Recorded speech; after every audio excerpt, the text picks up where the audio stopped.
Well,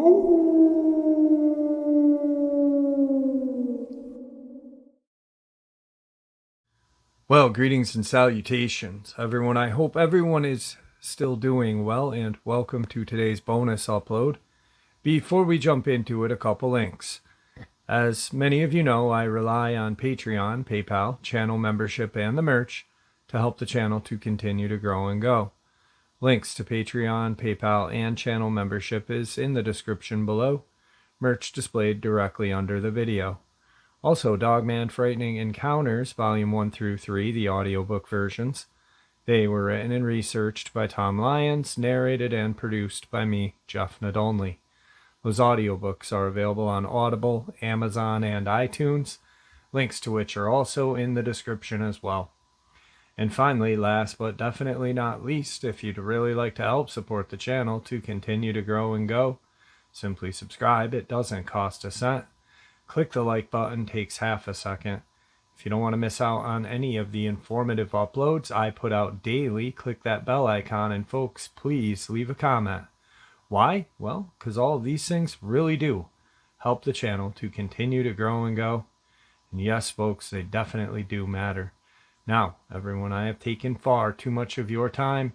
Let's jump in to today's bonus, shall we? Today's first encounter. I've been tempted to share this for a while now. The following occurred on an island off of Washington State about 7 years ago. My sister, her family, moved from Oregon to Washington. I tagged along to check it out. It was different there. The woods in Oregon had a welcoming fantasy forest feeling, whereas the woods in Washington felt ominous, foreboding, especially at night. You could really feel the woods out there, if that makes any sense. It was late afternoon. I was just chilling on the sofa at my sister's new place when she says she found out about a trail on this island. It was already late afternoon, but we said, what the hell, let's go check it out. Her husband wasn't up for it, but he agreed to drop us off and pick us back up. My oldest niece also decided to go with us. It's about 15 minutes away, so we grabbed a handful of things and off we went. We were walking and talking, enjoying the quiet. It was a simple trail, nothing special so far. We get to this enormous tree that must have been 6 feet around. It's in the middle of where the trail splits off into 2 directions. One leads to the seashore and one leads further into the woods. So we head towards the sea. We hang out there for a bit, taking in the view and shooting the breeze before we start to head back. We get to the big tree and we decide to check out the other trail leading off into the woods. We're having a nice time. We have the trail entirely to ourselves. We're laughing, kidding around, enjoying each other's company, and this beautiful day. I don't remember who brought it up, but someone. And somehow Bigfoot comes up. Jokingly, I pick up a big stick and start whacking it against a random tree on the side of the trail. Instantly, about 20 yards off this trail, before I'm even done with my second whack, a very loud wood-rapping sound begins hammering a tree. Fast. When I say fast, I mean death metal blast beat fast, and incredibly loud. We can't see anything there, though, and suddenly it stops. We stand there startled. I think my niece said something about a woodpecker, and we agree and move on. From here on, you may say I'm making too much out of nothing, or that we're idiots. You had to be there. You know, the whole woods go silent thing.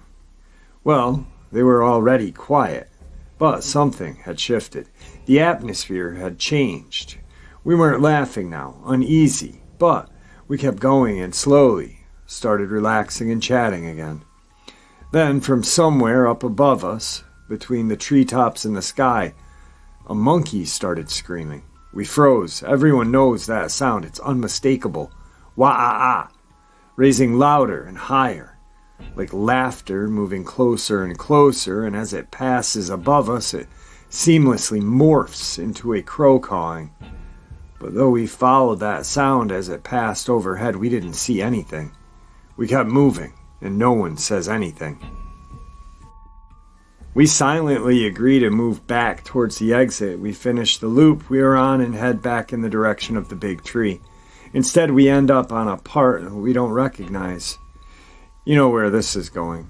We spent the next hour or so backtracking and pretending there isn't a speed of panic in our gut. It's getting darker and the temperature is dropping. We focus on the situation and keep our cool. Finally, up ahead, I see that big tree and we're all relieved. As we are heading towards it, we hear the children. You know the sound of a big group of kids bursting out of a school door, laughing like that, heading toward the seashore. I was relieved to hear people. We round the big tree and start heading up the main trail toward the exit. My sister calls her husband and tells him to go ahead and come get us.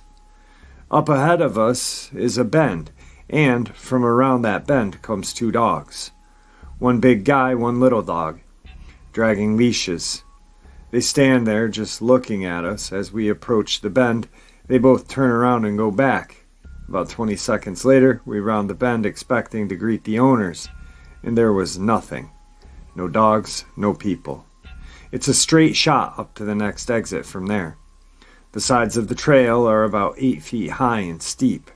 There's nowhere anyone could have gone. That's when I remember the kids. It's getting dark soon. Where are they? Why would a crowd of kids be going to a random isolated seashore at this time of the day? Then it occurs to me that we didn't hear any footsteps. A crowd of kids would have made much more noise, especially moving at that speed. Also, there were no footprints of anyone but us. Her husband has by then shown up and is waiting with an engine running. Also there, right before we exit the gate, a powerful stench of something dead and rotten hits me.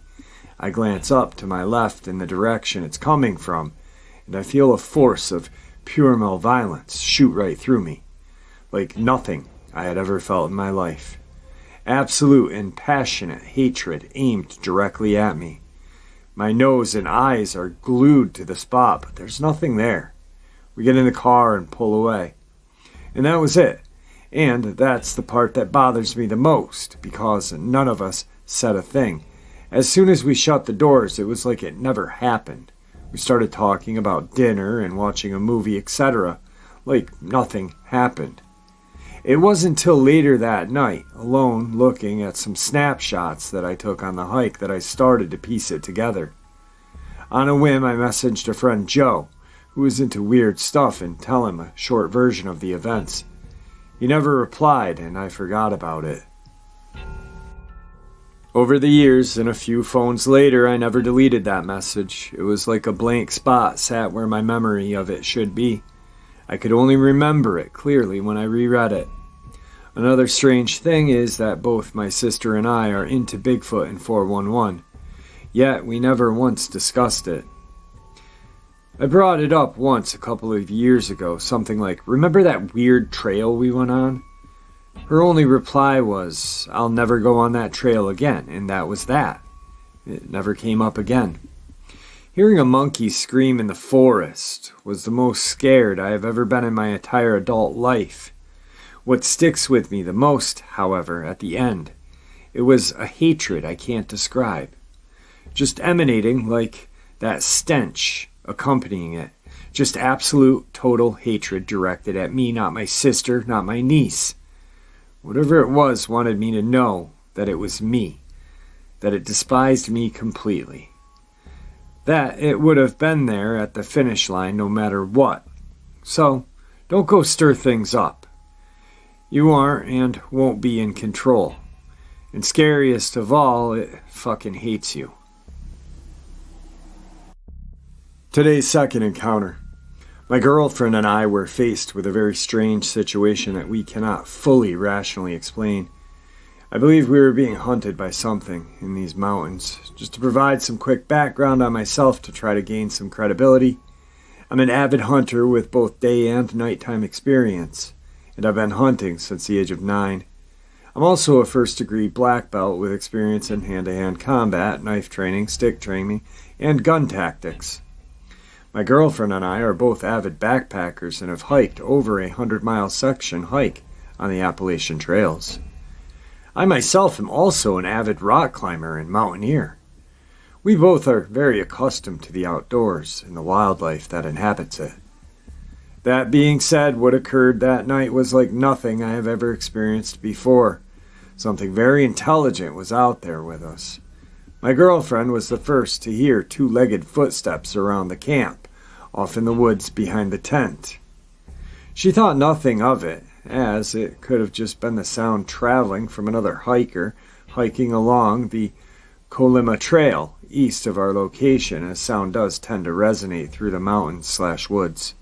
Throughout our hike during the day into the site and our smaller hike around the south rim after we dropped our packs off at the campsite, we only saw day hikers on the trail. Two groups, one father, son, and another group of four. No one else with packs, which would indicate they were spending the night on the mountain. We also heard nothing else until things started to get weird later that night. So we were fairly certain that we were the only ones camping there on the entire mountain range for that night. As experienced hikers, we know to put anything and everything that has a scent into a bear box. Food, water, snacks, sunscreen, deodorant, toothpaste, toothbrush, bug spray, sweaty clothes, everything. I woke up around midnight because my leg had fallen asleep, and I needed to adjust my position to get some blood flow back into it. As I move to reposition, I hear a noise from just outside of the tent. Arms reach from it, scurry off quickly into the woods behind the tent. If I had accidentally scared it, I didn't think much of it, as it's common for wildlife to approach campsites. However, what struck me as odd as I could have sworn it sounded like a bipedal animal. But still, nonetheless, this is bear and mountain lion territory, and bears are known to walk on two legs for short distances. However, now I'm awake. I continue lying still, listening for another hour. A two-legged footsteps come back. The creature approaches from the same woods from behind the tent. I can tell as it closes in the campsite perimeter due to the gravel rock chips that line the entire campsite. As the creature comes into arm's reach of the tent, the sound of the footsteps pause. As if it's dragging a stick behind it, it walks around the perimeter of our tent. About 2/3 around. If coming from behind the tent is 12 o'clock, it's now in the 7 or 8 o'clock position. At this point, I'm freaked out. There's no animal in my mind that would walk on 2 feet for this long and be smart enough to drag a stick behind it as it circles our tent.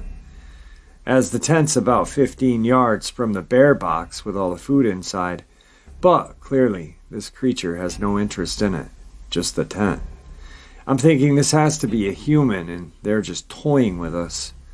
The creature stops in the 8 o'clock position and the sounds of the footsteps subside. Judging from the sound difference from it being point blank from the tent to now, it's probably 5 to 8 feet away from a tent. At this point, I get into an upright position, find my black diamond headlamp with a spotlight of around 30 yards, grab the only weapon I have with me, a full tang hunting knife, approximately 5-inch blade, and wake up my girlfriend.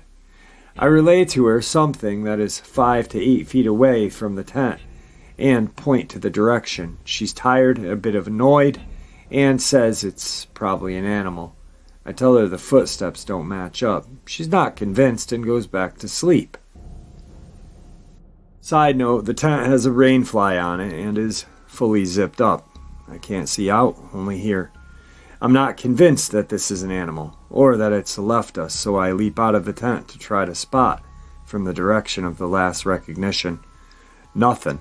I try to give it the benefit of the doubt that it maybe is an animal, so I'm searching for reflective eyes.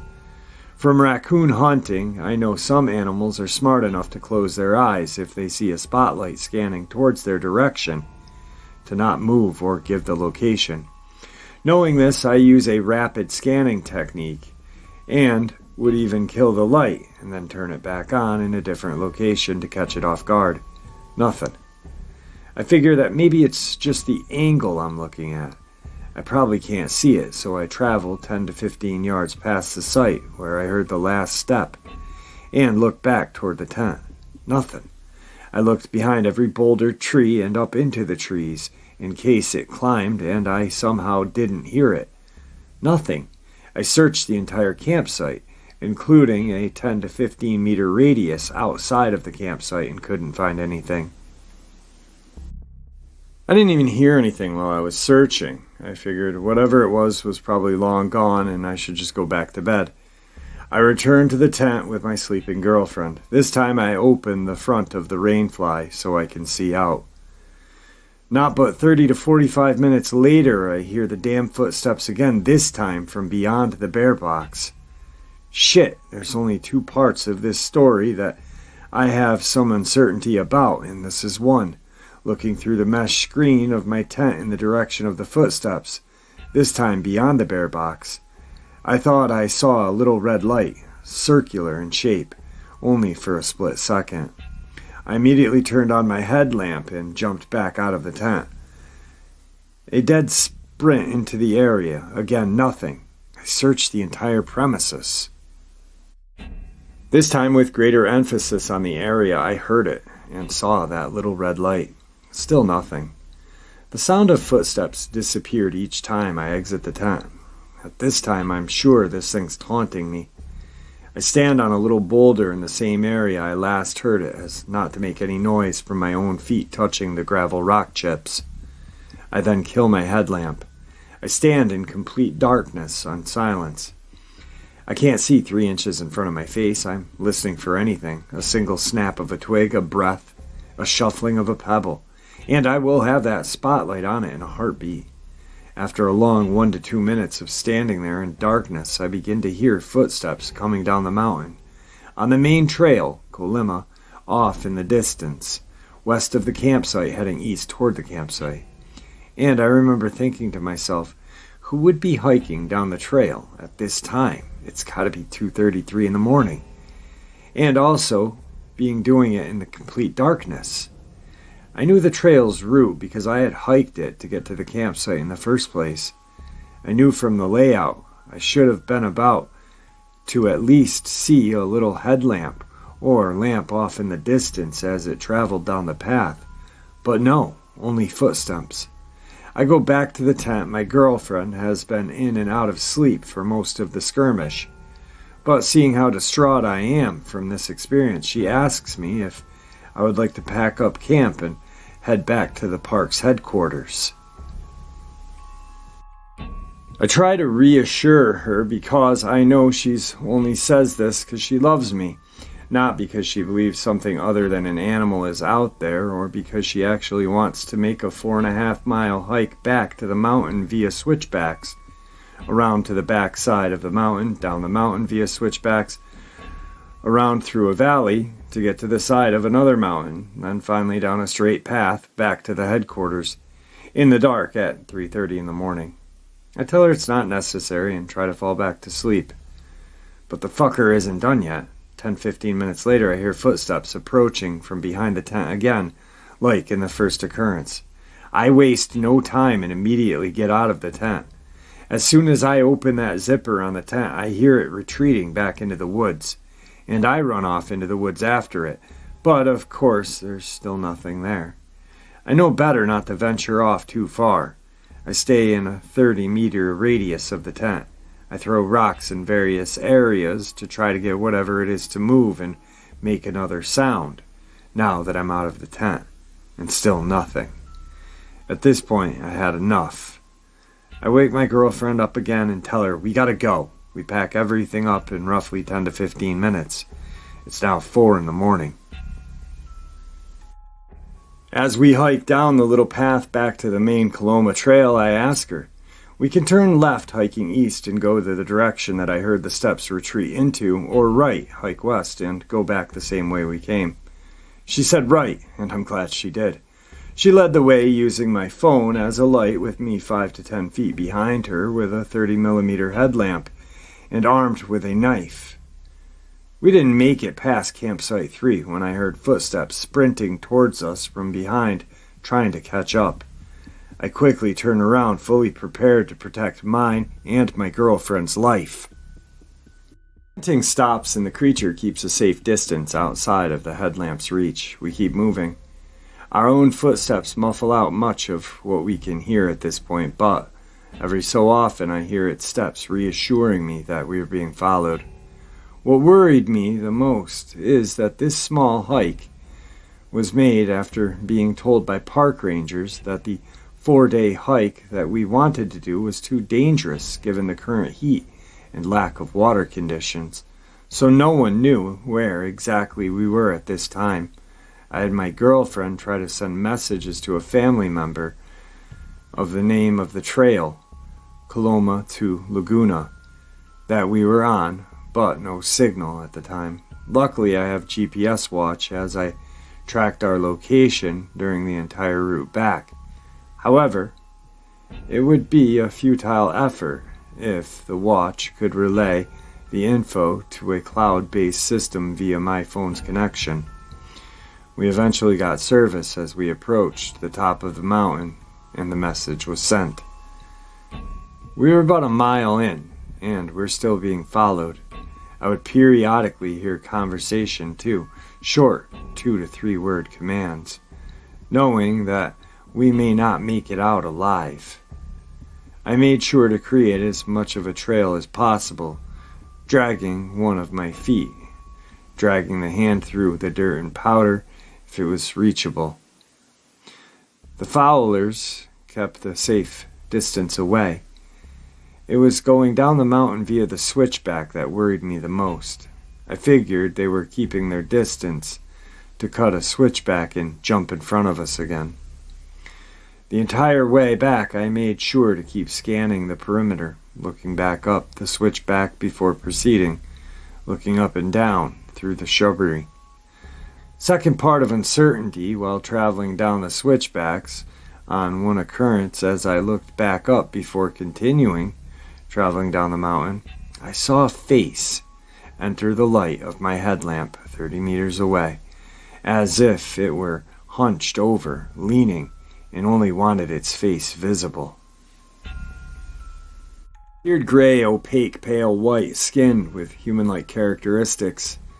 The face was young, no wrinkles, with feminine-like features, but unable to determine sex, androgynous, head only, about 4.5 to 5.5 feet off the ground, narrow jawline, sharp facial features, high cheekbones.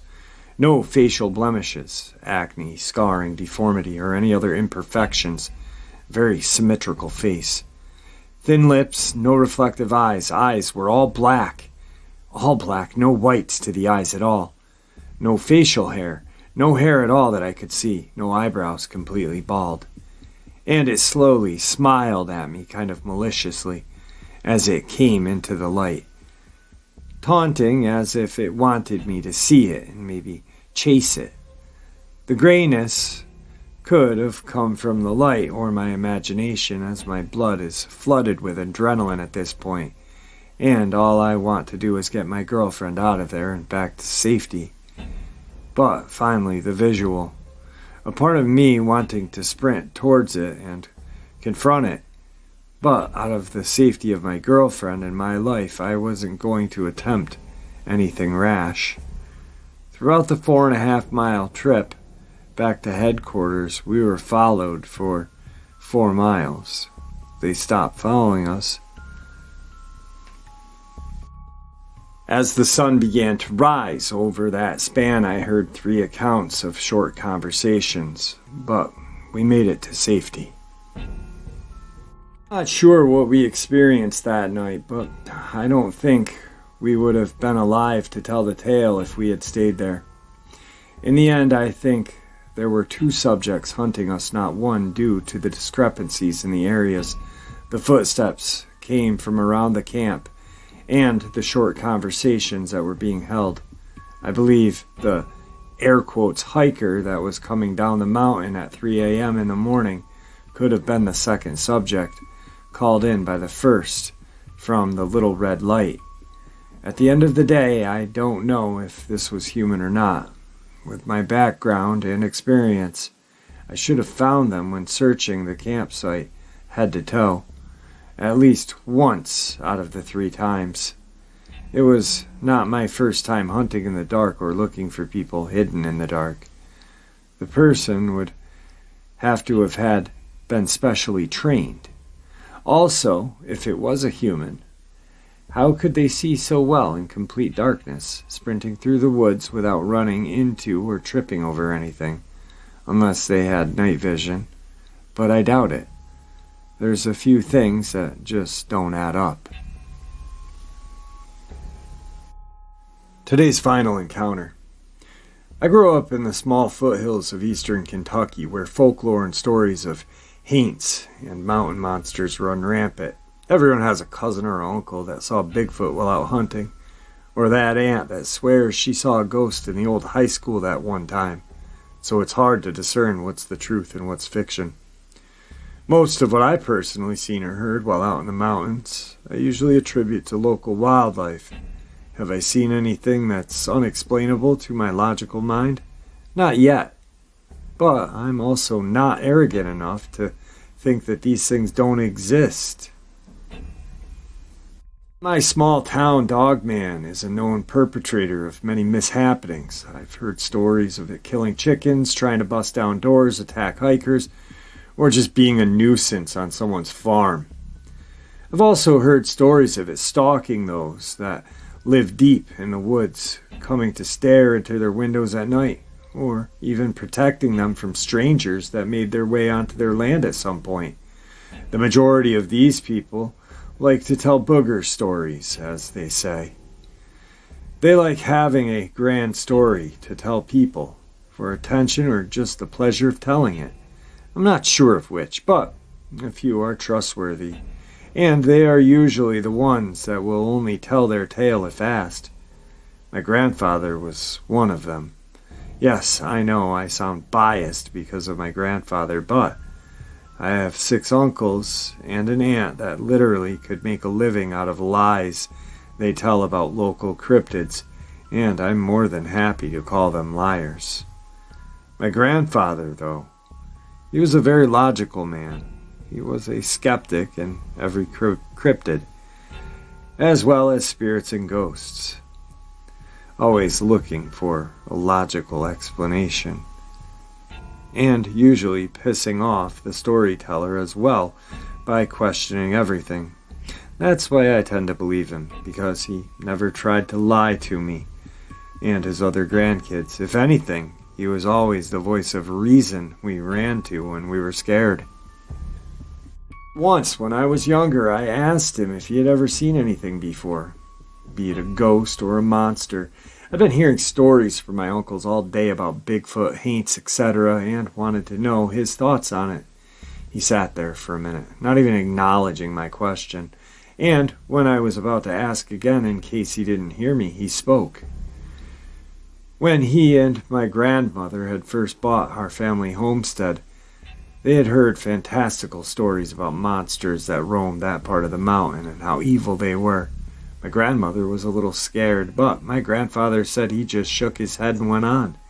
He figured that it was a few black bears that people had been hearing or seeing, or even some bobcats, and that he wasn't too worried about it. About 2 months into living there, sure enough, he had seen a mama bear and some cubs making their way up the mountain behind his house. So he didn't think much of it when he heard something pounding on his front door one night, scratching at it and trying to get in. He told me that he grabbed his shotgun before going to the door. He tried to look out the front window to see if he could catch a glimpse of whatever or whoever it was, but he could only see a large black shadow being cast on the porch. Being the fearless soul that he was, the man fought in World War II and was under General George S. Patton, so you can imagine what he's seen. He unlocked the door and swung it open, expecting a bear or even a person standing there. It was neither. What he saw that night still had him shook up when he told me the story, some odd 50 years later. He said that as the door swung open, he saw an extremely large humanoid standing there. It stood a good 6.5 feet, and it was slightly hunched over as it stood on the covered porch. Its arms were long, the hands reaching well past its bent knees, which were bending in the opposite direction of a human. He told me that it was covered in thick black hair, very dense and dark, and that it had a smell to it. It was like a mix of wet dog and raw sewage. Lastly, the face, or rather the head, was what brought him up short. He said it looked like a German shepherd's head had been placed on this large, hairy, human-shaped body, and that as he looked at it, it cocked its head sideways and looked back at him, its eyes showing fear and confusion. He told me that he pulled his gun up, and before his finger could hit the trigger, it took off, but not before he got a warning shot, right in its right calf muscle. He said the howl that came from it when he shot it scared him more than anything in his life, and he ran back inside, bolting the door closed. He stood there, listening as the cries and howls began to fade as it ran deeper into those mountains. Only he couldn't hear it anymore before he moved away from the door and went back. And he swore to me on all things he held dear that this would still show up sometimes, dragging his wounded leg across the porch as it came up to the door, but it never bothered again. He said it would come up to the door, sniff around, before growling softly and then taking off again. He told me that there are a lot of things in the woods that can hurt you, be it a beast or a plant, and a lot more that can scare you. But the thing that he saw that night was the scariest of them all, and that I best never go looking for it because I would woefully regret it if I came across it. My granddad has been gone for about 15 years now, and I still believe every word he told me that day. Does that prove the existence of such a creature? Maybe not. And the words of an old war vet wouldn't be enough to change the minds of some people, but to me, it's the realest story I've heard about this creature. I hope that someday someone can get enough actual documented proof, if only to prove what my grandfather went through and what he saw that night. Well, there you have it, folks. Today's bonus upload, which I hope you all enjoyed as much as I enjoyed sharing it with you. I'd like to thank you all for supporting the channel. It is, after all, your support that keeps the channel growing and going, and what gives people like you and I a place and a chance to share their experiences judgment-free, just simply treated with the respect that we all deserve. Everyone, please stay safe, happy, healthy, and ever vigilant, keeping an eye on our children, pets, family, and friends. These creatures are real, they're out there and dangerous. Share this information with those you love and care about, and it may just help save their lives someday. And until next time, never stop asking questions, never stop searching for the truth, and God bless.